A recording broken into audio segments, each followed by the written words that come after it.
عزیزان گرامی،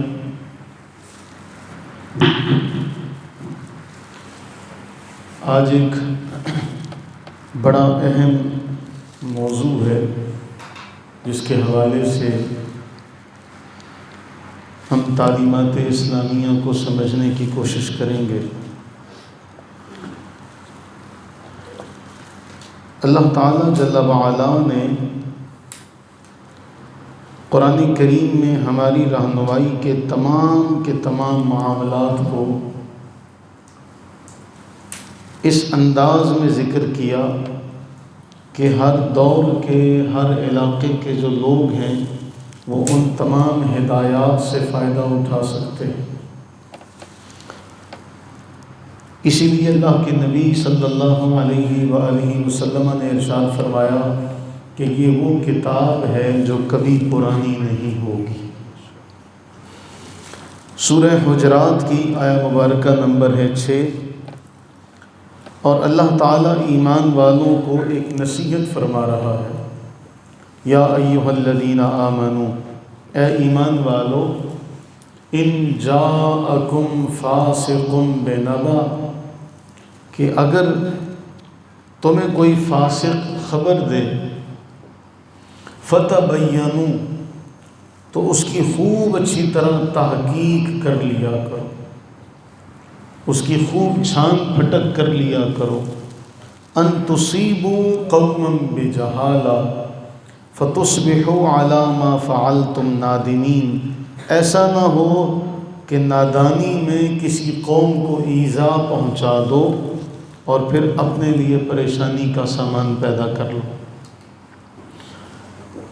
یہ آیہ مبارکہ ایک مخصوص پس منظر میں نازل ہو رہی ہے، لیکن اس آیت سے جو سبق مل رہا ہے وہ سبق یہ ہے کہ ایمان والے کی ذمہ داری یہ ہے کہ جب بھی اسے کوئی خبر پہنچے، وہ کسی بھی ذریعے سے ہو، تو اس ایمان والے کی یہ ذمہ داری ہے کہ وہ اپنے پاس پہنچنے والی خبر کا جائزہ لے، اس خبر کی تحقیق کرے، اس کی تصدیق کرے، اور پھر کوئی نہ کوئی رائے اس کے اوپر قائم کرے۔ قرآن اس حوالے سے واضح طور پر خبردار کر رہا ہے کہ ایسا نہ ہو کہ تم اپنے پاس پہنچنے والی خبر کی تحقیق نہ کرو اور جو خبر پہنچی اس پر اسی طرح سے یقین کر لو، اور پھر ایسا ہو کہ تمہیں نقصان ہو، بعد میں تمہیں شرمندگی اٹھانی پڑے۔ تو شرعی نقطہ نگاہ سے افواہ پھیلانا یا جھوٹی خبر پھیلانا، ہمارے ہاں تو یہ عام ہے، فیک نیوز، فیک خبریں، ہمارے ہاں جھوٹی افواہیں، ان کا بازار گرم ہے۔ کسی دور میں سال میں صرف ایک دن ہوا کرتا تھا، اگرچہ وہ بھی اسلام میں جائز نہیں ہے کہ جھوٹی خبر کے حوالے سے، افواہ کے حوالے سے 1 اپریل اور اس کے بعد یہ طوفان بدتمیزی اس قدر پھیلا کہ آج چند ویوز کے چکر میں، صرف ریٹنگ کے حوالے سے ہر کاہ و ماہ جو ہے وہ اس دوڑ میں لگا ہوا ہے کہ میں کوئی ایسی بات کروں، میں کوئی ایسا ٹائٹل دوں کہ ہر بندہ جو ہے وہ میری طرف رجوع کرے اور میرے جو نمبر ہیں وہ بڑھتے چلے جائیں۔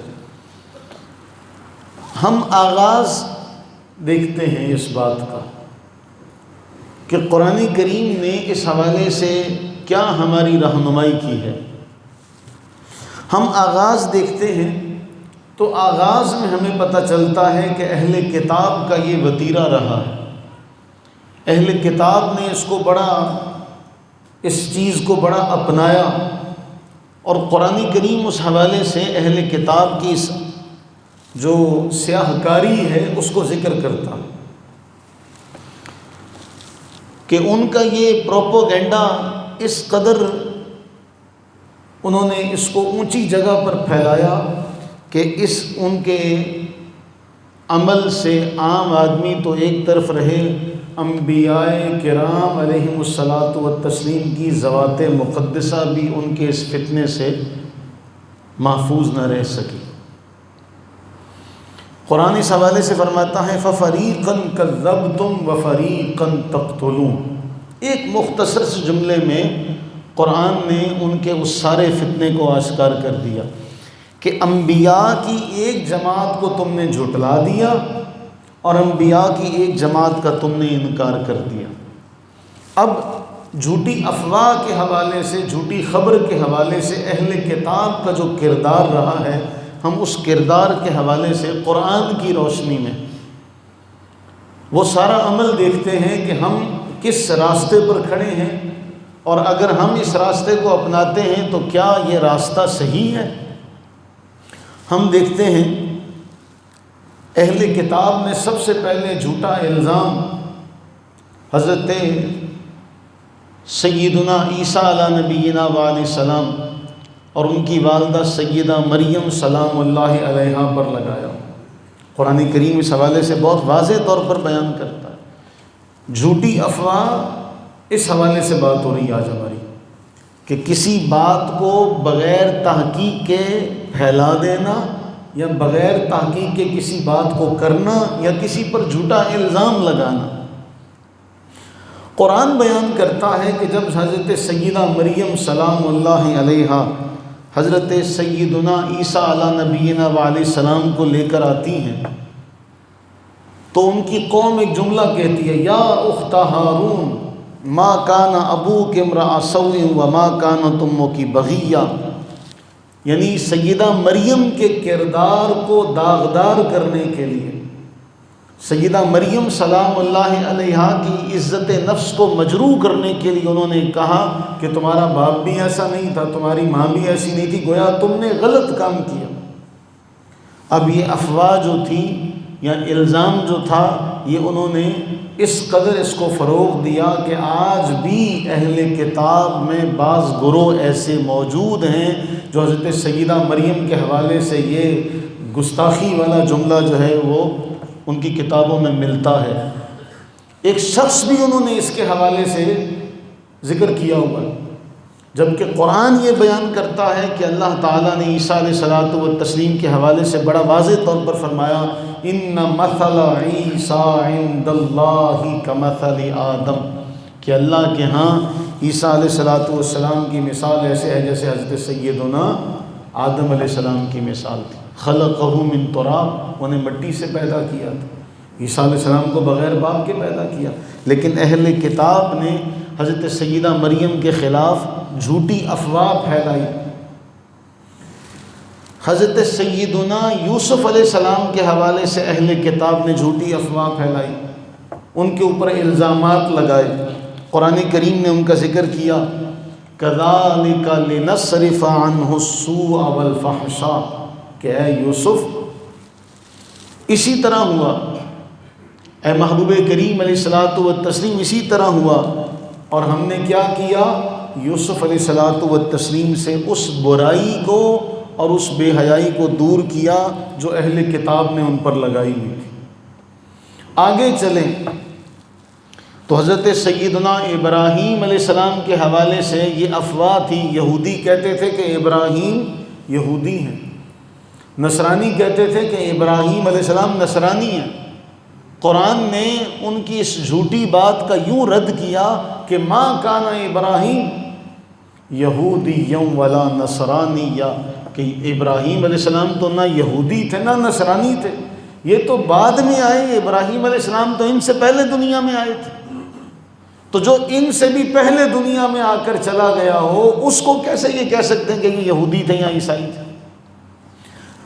تو یہ اہل کتاب کا جھوٹ پھیلانا، افواہوں کو فروغ دینا، ہمیں قرآن یہ بات بیان کرتا ہے کہ یہ اہل کتاب کے شرارتی لوگوں کا وتیرہ رہا ہے کہ اللہ کے انبیاء کے حوالے سے جھوٹی افواہ پھیلاتے رہے۔ خود رسول اللہ صلی اللہ علیہ وآلہ وسلم کی ذات مبارکہ کے حوالے سے آپ کی سیرت مبارکہ میں آپ دیکھیں تو ہم سارے جانتے ہیں کہ کفار مکہ نے نبی صلی اللہ علیہ وسلم کے حوالے سے کون سی جھوٹی افواہ تھی جو نہیں پھیلائی تھی، کون سا جھوٹا الزام تھا جو نہیں لگایا تھا۔ کبھی آپ کو پاگل کہا گیا العیاذ باللہ تعالی، کبھی آپ کو مجنون کہا گیا، آپ پر کاہن کے الزامات لگائے گئے، کبھی آپ کو جادوگر کہا گیا، یہ سارے الزامات لگائے گئے۔ اور یہاں چلتے چلتے ایک اور بات ضمناً کرتا چلا، اہل کتاب میں جو مستشرقین تھے انہوں نے ایک اور پینترا بدلا۔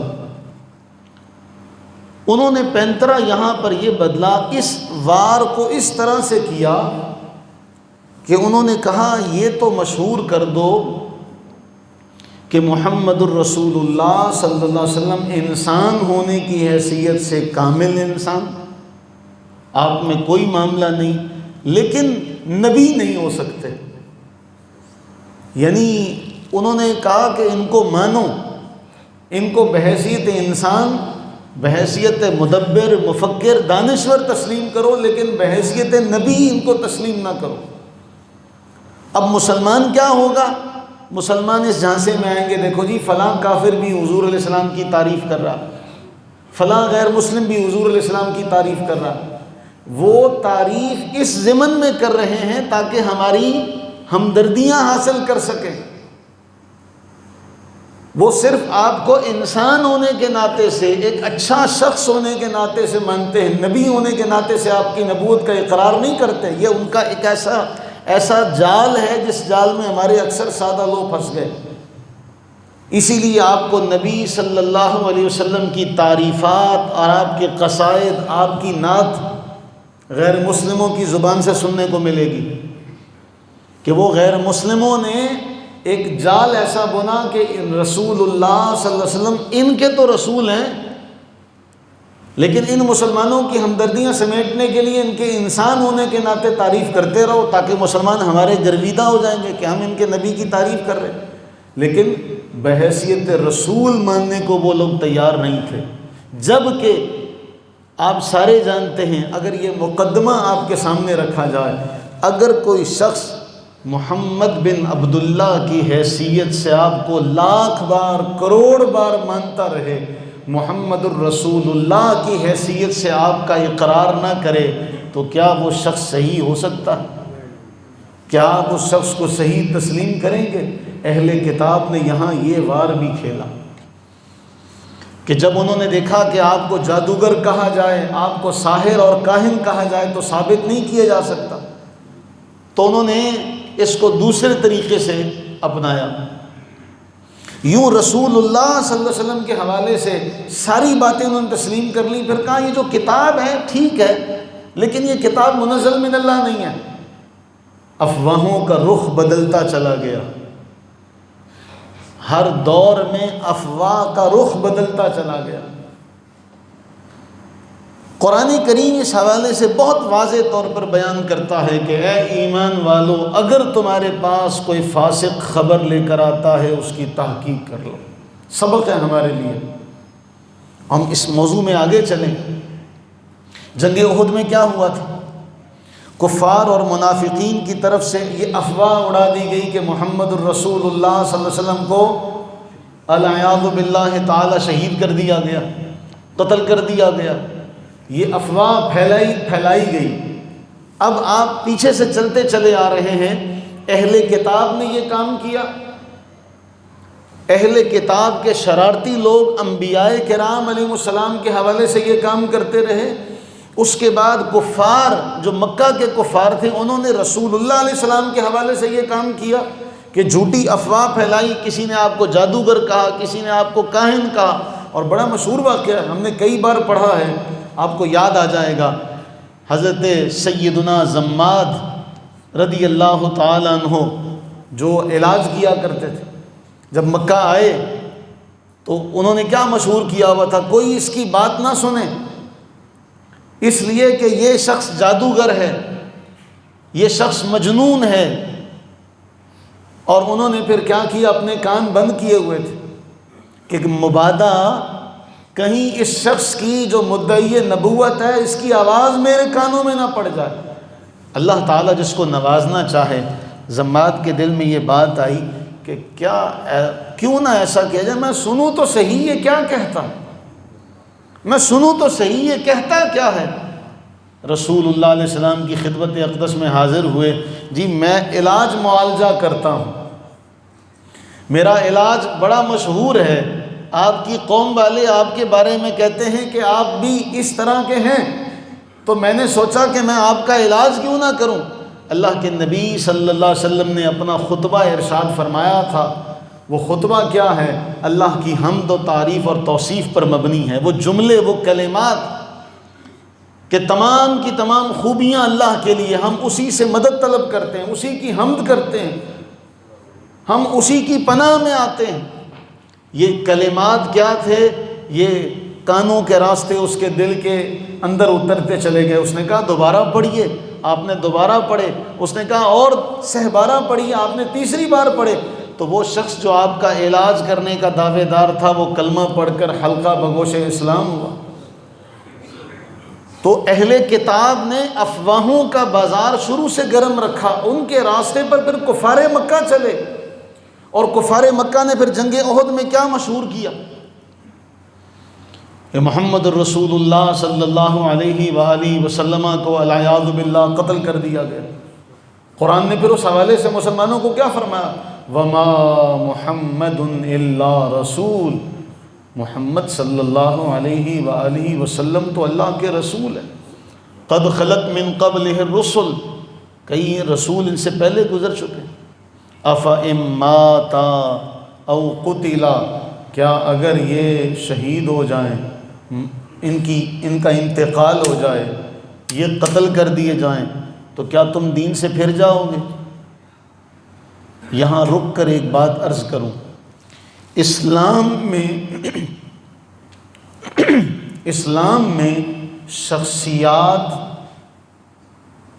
اور مقاصد، یہ دو باتیں، شخصیات، مقاصد۔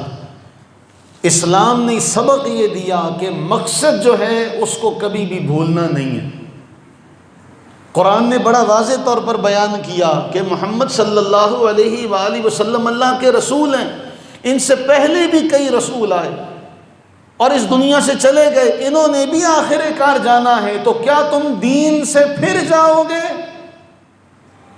مقصد بڑے ہوا کرتے ہیں، مشن بڑا ہوا کرتا ہے۔ شخصیات کے آنے جانے سے مشن میں فرق نہیں آنا چاہیے، دین کی سربلندی کے لیے کام کرتے رہنا چاہیے، اس کا شخصیات سے کوئی تعلق نہیں ہے۔ اور پھر مسلمانوں نے کیا، رسول اللہ علیہ السلام اس دنیا سے رخصت ہوئے، بعد میں خلفائے راشدین اس دنیا سے رخصت ہوئے، لیکن دین کا کام ہوتا رہا، دین کا کام چلتا رہا۔ یہ میں نے بڑی اہم بات آپ کے سامنے رکھی ہے۔ اسلام میں شخصیت پرستی نہیں ہے، اسلام میں مشن کی اہمیت ہے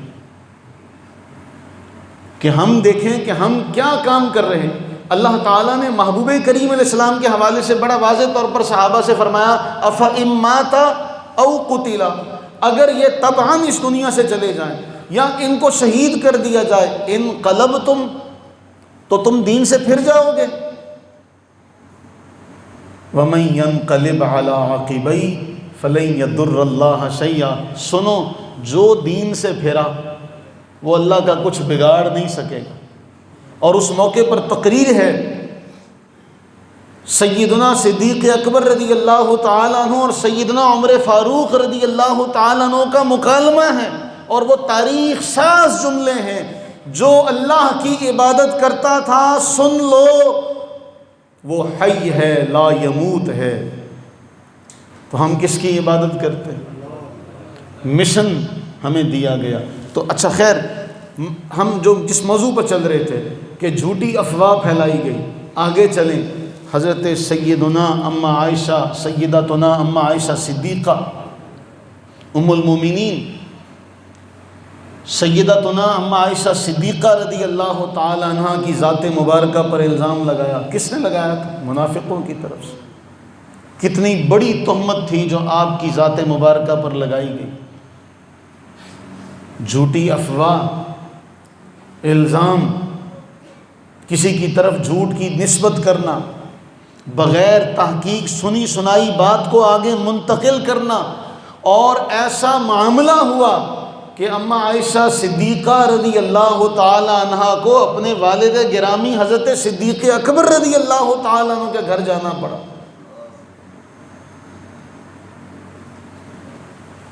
یہ تہمت تھی جو لگائی گئی، اور بالآخر اللہ تعالیٰ جل وعلا نے سیدہ اماں عائشہ صدیقہ رضی اللہ تعالی عنہ کی پاک دامنی کو، برات کو بیان کیا، فرمایا سبحانک ھذا بہتان عظیم، اللہ کی ذات ہر عیب سے پاک ہے، یہ تو سب سے بڑا الزام ہے،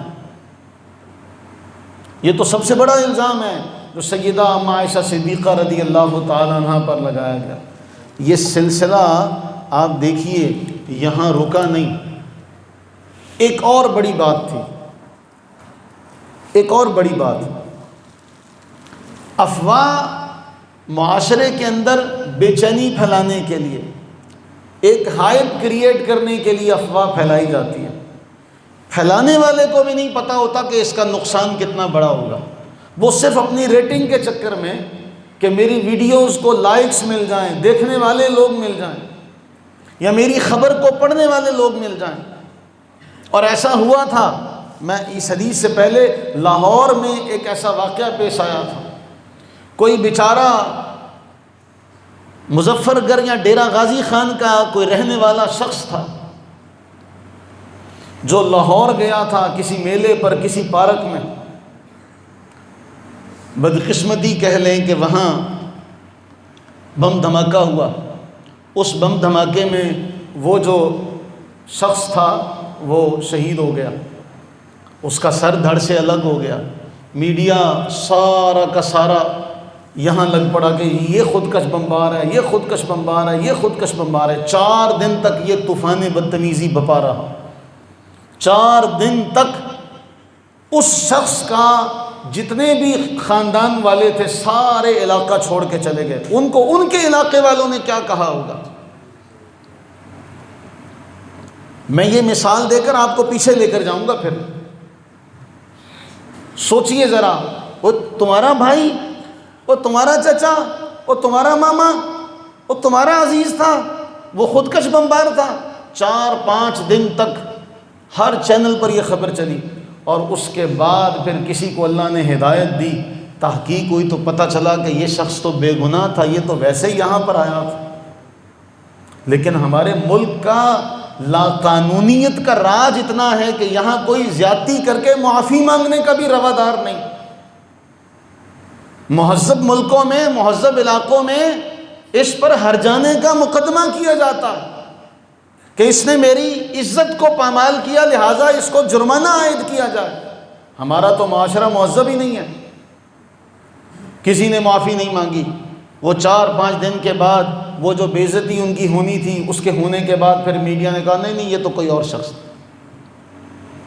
تھوڑا پیچھے چلیں، جب سیدہ اماں عائشہ صدیقہ رضی اللہ تعالی عنہ پر منافقوں نے الزام لگایا اور بات پھیلتی چلی گئی، خود محمد الرسول اللہ صلی اللہ علیہ وسلم نے خاموشی اختیار فرما لی کہ میں کچھ کہوں گا تو لوگوں نے کہنا جی اپنی بیوی کی حمایت کر رہے ہیں۔ اللہ کی طرف سے وحی کا انتظار تھا، اور آپ نے ایک جملہ فرمایا، اللہ کی قسم میں اپنی اہلیہ کے بارے میں سوائے خیر کے کچھ نہیں جانتا۔ لیکن پھیلانے والوں نے، خبر پھیلانے والوں نے، جھوٹی بات کی بغیر تصدیق آگے کرنے والوں نے ام المومنین سیدہ اماں عائشہ صدیقہ رضی اللہ تعالی عنہ کی ذات کو بھی نہ بخشا۔ کتنا دل دکھا ہوگا۔ اب اللہ تعالیٰ نے قرآن کی وہ آیات نازل فرمائیں، آپ ان آیات کو پڑھیں، ان میں لگے گا اللہ تعالیٰ کس طرح سے ایمان والوں کو ڈانٹ رہا کہ ہونا تو یہ چاہیے تھا، تم بغیر توقف کیے کہتے کہ یہ جھوٹ ہے۔ تمہیں اتنا بھی کسی کے کردار کے بارے میں پتہ نہیں ہے؟ آج بھی ایسا ہی ہوتا ہے۔ ہمارے کسی دوست کے بارے میں ہمیں کوئی اطلاع پہنچتی ہے، ہم آؤ دیکھا نہ تھا اس کے بارے میں کہتے ہیں ہاں وہ تو ہے ہی ایسا، کیونکہ کچھ لوگ کینچی کا کام کرتے ہیں، ہماری دوستیوں اور تعلقات میں کینچی کا کام کرتے ہیں، اور وہ آ کے کہتے ہیں کہ یار وہ جو تیرا دوست ہے وہ تو تیرے بارے میں ایسے کہہ رہا تھا۔ ہم بھی کہتے ٹھیک ہے ہاں ایسا ہی ہوگا۔ قرآن فرما رہا ہے تحقیق کر لیا کرو، تصدیق کیا کرو۔ ایک اور واقعہ صحیح بخاری میں ملتا ہے، جب مسلمان مکہ معظمہ سے ہجرت کر کے مدینہ طیبہ آئے، اب سنتے جائیے گا، جب مکہ معظمہ سے ہجرت کر کے حضرت اسماء صدیق اکبر رضی اللہ تعالی عنہ کی صاحبزادی سیدہ اسماء بنت ابو بکر رضی اللہ تعالی عنہما خود کہتی ہیں کہ جب میں مکہ معظمہ سے نکلی، امید سے تھی، اور پھر جب میں وہاں سے ہجرت کر کے قباء پہنچی، مدینہ طیبہ کے اس بستی میں قباء پہنچی، تو قباء میں میرے عبداللہ بن زبیر رضی اللہ تعالیٰ عنہ کی ولادت ہوئی۔ حضرت اسماء کے ہاں کون پیدا ہوئے؟ عبداللہ بن زبیر۔ جب عبداللہ بن زبیر پیدا ہوئے تو انہیں لے کر بارگاہ رسالت میں حاضر ہوئے، پیش کیا گیا بارگاہ رسالت میں، اللہ کے نبی سرور عالم صلی اللہ علیہ وسلم نے کھجور مانگی، کھجور دی گئی، آپ نے چبایا اور بچے کے منہ میں لعاب ڈال دیا۔ چنانچہ اس تاریخ میں عبداللہ بن زبیر وہ اس شان کے مالک ہیں، اس دنیا میں آنے کے بعد سب سے پہلے عبداللہ بن زبیر رضی اللہ عنہ کے پیٹ میں جو چیز گئی وہ رسول اللہ کا لعاب مبارک تھا، آپ کا لعاب دہن تھا۔ رسول اللہ علیہ السلام نے برکت کی دعا فرمائی۔ ہجرت کے بعد، یہ یاد رکھیے گا آپ سب کے لیے بڑا اہم واقعہ ہے، ہجرت کے بعد سب سے پہلی جو ولادت مسلمانوں میں ہوئی تھی وہ حضرت عبداللہ بن زبیر کی ہوئی تھی۔ ہجرت کے بعد سب سے پہلا بچہ جو مسلمانوں کے ہاں پیدا ہوا وہ کون تھے؟ اب یہ بچہ اس لیے بھی غیر معمولی ہے، یہ کوئی چھوٹی سی بات نہیں ہے، اب آگے جو ذکر کرنے لگا ہوں اس لیے بھی ہے کہ جب یہ مکہ معظمہ سے ہجرت کر کے مدینہ طیبہ آئے تو افواہ پھیلا دی گئی کہ تم لوگوں کے اب بچے نہیں ہوں گے، مسلمانوں کے بچے اب بند کر دیے ہم نے، اب ان کے ہاں کوئی نسل آگے نہیں بڑھے گی۔ عبداللہ بن زبیر رضی اللہ تعالیٰ عنہ پیدا ہوئے تو جو ان کی جھوٹی خبر تھی اللہ نے اس کو رد کر دیا کہ نہیں، عبداللہ بن زبیر آ چکے ہیں، لہٰذا تم نے مسلمانوں کے ساتھ اس طرح کا کوئی معاملہ نہ کیا ہے، نہ تم کر سکو گے۔ لیکن افواہ جو تھی عبداللہ بن زبیر کے آنے سے پہلے وہ افواہ عام تھی، ہر بندہ یہ کہہ رہا تھا اب تمہارے یہاں بچہ نہیں ہوگا، اب تم لوگوں کے ہم نے بچے باندھ دیے۔ آگے چلیں، صلح حدیبیہ کا موقع آتا ہے، حضرت سیدنا عثمان غنی رضی اللہ تعالیٰ عنہ کو بھیجا جاتا ہے، اور پیچھے کیا افواہ اڑتی ہے؟ عثمان غنی رضی اللہ عنہ کو شہید کر دیا۔ یہ سلسلہ جو ہے اگر ہم روز ازل سے ڈالیں اس پر نظر تو یہ سلسلہ اہل کتاب سے، ان کے بعد شرارتی لوگوں سے شروع ہوا، اس کے بعد پھر یہ منافقوں میں رہا۔ یہ ہمارا طریقہ تو نہیں ہے، یہ ہمارا راستہ تو نہیں ہے۔ اور میں اب اس حوالے سے رسول اللہ صلی اللہ علیہ وسلم نے جو بات ارشاد فرمائی وہ بات آپ کے گوش گزار کروں۔ اللہ کے نبی سرور عالم صلی اللہ علیہ وآلہ وسلم نے ارشاد فرمایا کہ اگر کوئی چیز تمہیں شک میں ڈالے اس کو چھوڑ دو، جو چیز تمہیں شک میں ڈالے اس کو چھوڑ دو۔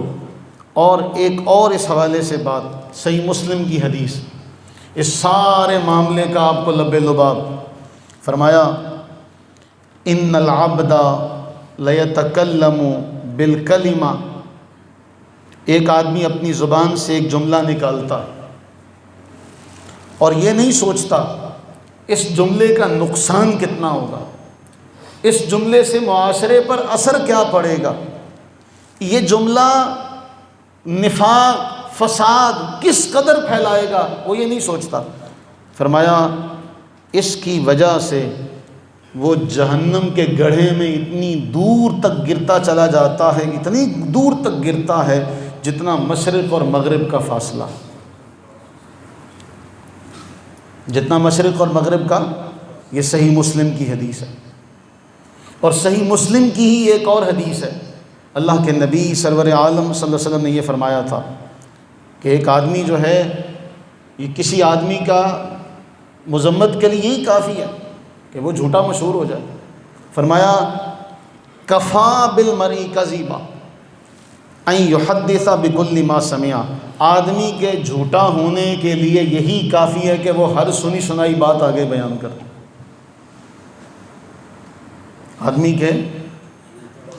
آدمی کے جھوٹا ہونے کے لیے بس یہی کافی ہے، سنی سنائی بات۔ تو سنی سنائی بات کو آگے بیان کرنا کیا ہے؟ کیا ہے؟ اونچی سنی سنائی بات کو بیان کرنا کیا ہے؟ قرآن اس حوالے سے فرماتا ہے کہ تمہارے پاس کوئی خبر آتی ہے تو اس کی تحقیق کرو۔ ہم کیا کرتے ہیں؟ ایک خبر آئی، بغیر تحقیق کے اس کو آگے شیئر کر دیا، بغیر تحقیق کے اس کو اسٹیٹس پہ لگا لیا، بغیر تحقیق کے اس کو آگے لوگوں کے ساتھ کرتے چلے گئے۔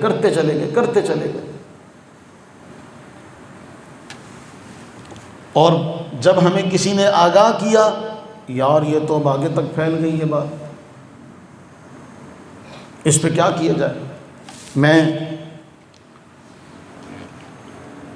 2010 سے پہلے کی ایک بات آپ کے سامنے کو رکھوں، 2010 سے پہلے کی۔ اللہ تعالیٰ غریق رحمت فرمائے، حافظ نعمت صاحب کے بازار میں یہ محفل تھی۔ وہاں پنڈی کے ایک خطیب آئے، انہوں نے ایک واقعہ سنایا، وہ کدو والا واقعہ آپ سارے جانتے ہیں۔ میں نے بعد میں کہا کہ جی آپ صاحب، چونکہ آپ کے یہ مہمان ہیں، ان سے میرا ڈائریکٹ سوال کرنا نہیں بنتا، تو آپ ان سے پوچھیے گا یہ جو انہوں نے کدو والا واقعہ بیان کیا ہے، یہ حدیث سے کہاں سے لیا، کہاں سے آیا ہے؟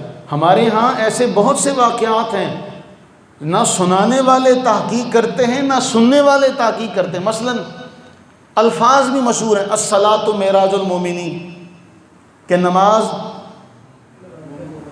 لیکن یہ رسول اللہ علیہ السلام کا کلمہ نہیں ہے، رسول اللہ علیہ السلام کی زبان سے نکلے ہوئے الفاظ نہیں ہیں، حضور نے کہیں نہیں یہ فرمایا۔ سوچئے یہاں بیٹھنا کتنی بڑی ذمہ داری ہے۔ اب آپ کہیں گے ہم نے تو عرصہ دراز سے سنتے چلے آ رہے ہیں۔ اسی طرح میں نے گزشتہ جمعہ میں کہا تھا کہ اللہ تعالیٰ 70 ماؤں سے زیادہ پیار کرتا ہے، یہ بھی کوئی حدیث نہیں ہے۔ 70 کا عدد جو ہے وہ آتا ہے عربی میں کثرت کے لیے، اللہ تعالیٰ بے حد و بے حساب پیار کرتا ہے، لیکن یہ رسول صلی اللہ علیہ وسلم کا قول ہے نہیں ہے۔ اب آپ دیکھیے، اللہ کے نبی نے فرمایا جس نے میری طرف وہ بات منسوب کی جو میں نے نہیں کہی، اس کا ٹھکانہ دوزخ۔ اب جب ان سے حوالہ مانگا گیا تو پتہ ہے وہ موصوف کیا کہنے لگے؟ میں نہیں حوالے دیتا، لوگ میری تقریریں چوری کر کر کے بیان کرتے ہیں، ڈھونڈو۔ میں نے کہا جی حوالہ یہ واقعہ جھوٹا ہے، کہیں نہیں ہے۔ وہاں پر ایک اور مقرر صاحب بیٹھے تھے، وہی مقرر جو اس مجلس میں موجود تھے، جن کے سامنے بیٹھ کر بات ہوئی کہ یہ واقعہ حدیث میں موجود۔ اس کے بعد اس دوسرے مقرر نے کیا کیا؟ ہر مجلس میں، ہر محفل میں جا کے یہی کدو والا واقعہ سر اور لے میں لوگوں کو سنا کر ایسا پاگل کیا کہ الامان والحفیظ، لیکن حوالہ نہیں تھا۔ رسول اللہ علیہ السلام نے فرمایا سنی سنائی بات کو بیان کرنے والا جھوٹا۔ جب میں نے ان سے کہا دوسرے خطیب سے کہ جی جب یہ واقعہ ہی نہیں ہے تو انہوں نے کہا کہ جی فلاں علاقے میں نے بیان کیا، سارے جو لوگ تھے وہ کدو کوٹ کے پین لگ گئے، ان کو کدو سے اتنا پیار ہوا۔ میں نے کہا آپ کو پتہ نہیں یہ واقعہ جھوٹا ہے؟ کہنے جی وہ پہلے بیان جنہوں نے کیتا وہ صاحب دین کے ہیں۔ تو میں نے ان سے کہا جی اس مجلس میں آپ بھی موجود تھے جب میں نے یہ ذکر کیا کہ یہ واقعہ جھوٹا ہے۔ تو میرے عزیزو، قرآن واضح طور پر بیان کرتا ہے تمہارے پاس کوئی خبر آتی ہے اس کی تحقیق کر لو۔ تمہارے پاس کوئی خبر آتی ہے اس کی تحقیق کر لو اور خوب تحقیق کرو۔